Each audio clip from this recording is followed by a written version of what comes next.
Hi, my name is Andrew Mills, and this is Dr. Ben Gokenbach. So what we're wanting to do is tell you a little bit about our chronic pain discussion panel that's coming up. It's going to be on March 7th at 10 a.m. And the overall goal is to discuss chronic pain, why we're suffering from chronic pain as a society, and why we struggle to address some of these issues. Because that's our business, that's what we do. We work with chronic pain, and we're very successful with it, and we want to bring you guys into that discussion and provide a little bit of education on why it's so successful. So first question a lot of people give us is, well, what is chronic pain? Because everybody knows what pain is. That's a pretty easy thing.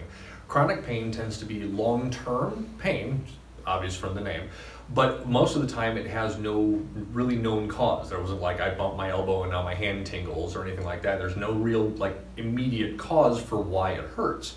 And it's one of the reasons why it's one of the most common illnesses, so to speak, in America and kind of around the world, is because people have these things for motion, etc., that drive pain, but they don't know where it really comes from. And it persists because we really don't know why.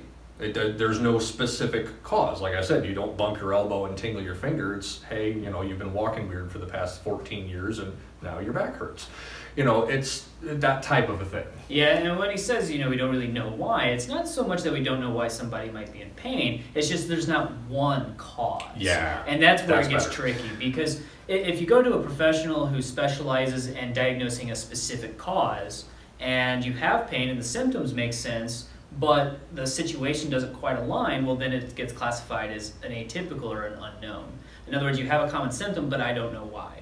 And usually it's because it lies in multiple places. So we kind of have this Sikh model versus a preventive model when it comes to medicine. And I'm going to let Dr. Ben tell you a little bit more about that. And then we'll talk about what I have over here in the background. This is like a nice little snippet of what we're going to be discussing during this chronic pain discussion panel. Yeah. So the Sikh versus preventive model, it's a professor of mine, very good guy. He ended up giving me a very good analogy. He said the way that Western medicine works is very much like the fire department. If your house is on fire, you call the fire department, they put the fire out. So if you're having a heart attack, you go to the hospital. That's, you don't come to see a personal trainer or something along those lines. That's not in our wheelhouse. On the other hand, we have more of the job of Home Depot. If you want to renovate your kitchen, you don't call the fire department. I mean, they probably can. They've got most of the know-how, but that's not what they specialize in. So we are the Home Depot. We deal with those chronic issues. We've got a lot of experience with them.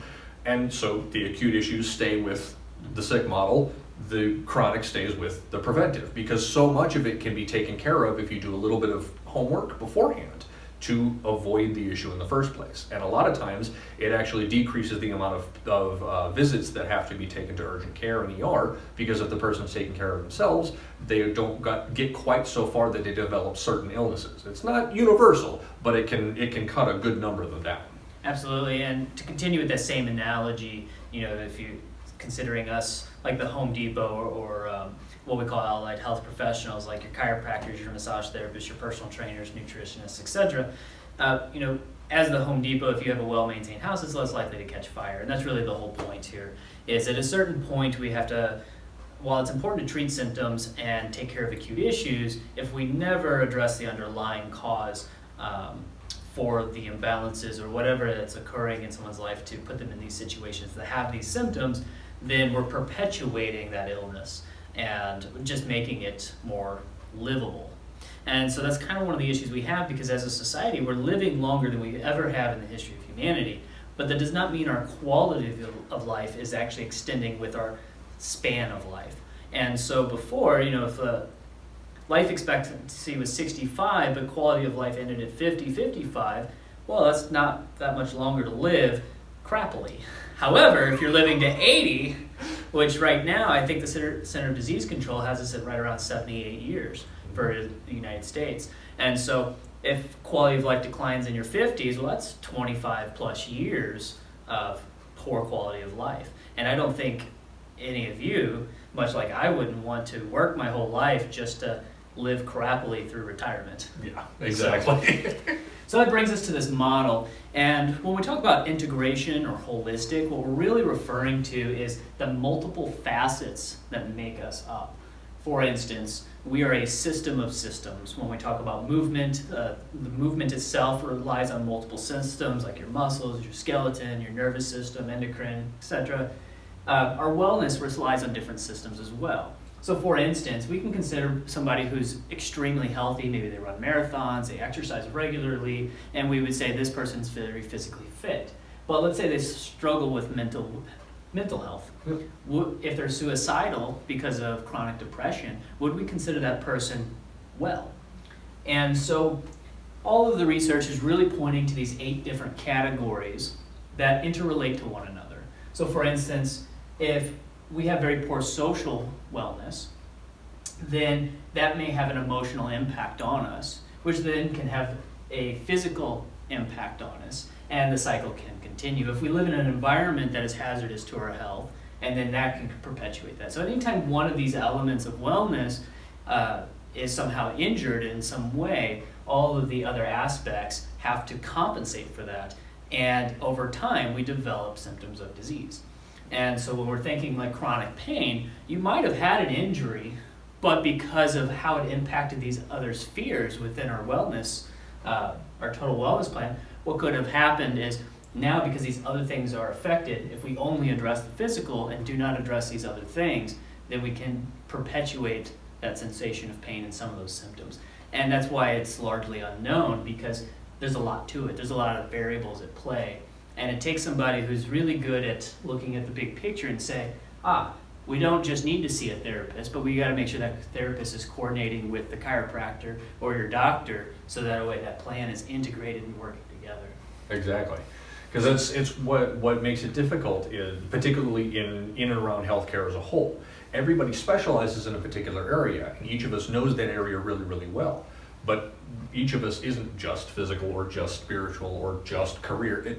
We're all of these things. Mm-hmm. So having a way to blend them all and intercommunicate is very, very vital. Mm-hmm. And one of the things I wanted to point out with the circle as it's set, all the different circles making a circle, another good analogy is, in order to roll well as a wheel, all these have to be in balance with each other. If you're really physically healthy, but your career is not great, it's a very lopsided wheel and it doesn't roll very well. Mm-hmm. So our goal is to get it to make a good, well-rounded wheel and bring balance to everything within it. Mm-hmm. Yeah, absolutely.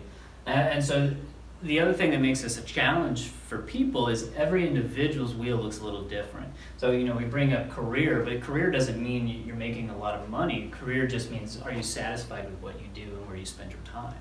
Yeah. Which is different from financial health, because you can enjoy what you do and have great financial health, or you can enjoy what you do and have poor financial health.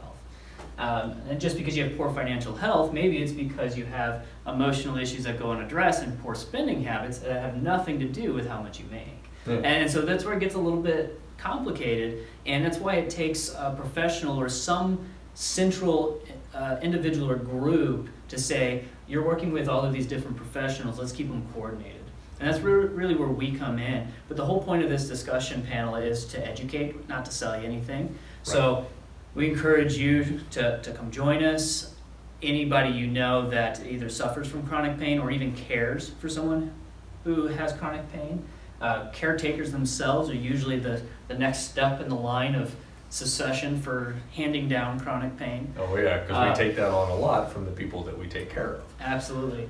And so just come on out. It's going to be about 90 minutes. And it's largely Q&A, so we're going to have another presentation, a lot more thorough than what we just did, but it's all about a little hors d'oeuvre for you today. Yeah, it's all about answering your specific questions and maybe giving some of the answers that you haven't been able to get elsewhere. Yeah. So, all right. Remember, March 7th, 10 a.m. to 11:30 a.m., and it is free to join us. So have a good day. We'll see you there.